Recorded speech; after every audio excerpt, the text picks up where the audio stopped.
Hey everybody, what is going on? I hope you guys are all doing well, and welcome to another tutorial video. In this video, I'll be explaining to you guys how you can buy an Etsy gift card, so let's get right into it. Now, as you can see, I'm on the Etsy site, and this is where you're going to need to buy your gift cards. You can go over into etsy.com/gift cards, or you can just go to gifts, and I'm pretty sure you can buy it from here as well, or rather go to gift cards at the far right, and you'll be able to buy them for however much you would like. Now, for Etsy gift cards, you can choose a design. As you can see in the bottom here, you can choose the standard orange Etsy logo, or you can choose whichever other sort of design you would like.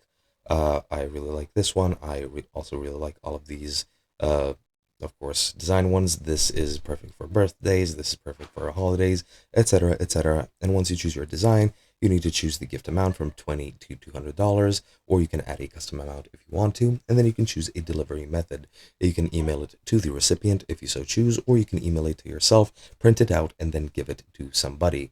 Now, other than that, you just need to add your the recipient name, the recipient email. That is, if you're sending it via email, or if you're emailing it to yourself, you just need to enter the recipient's name and the gift message, as well as your sender name. But the gift message is optional. But other than that, if you're sending it via email, you're going to need to enter their email, enter the message, and then again, message optional, then enter who it's from, buy it now, enter all your payment information, and then that is pretty much it.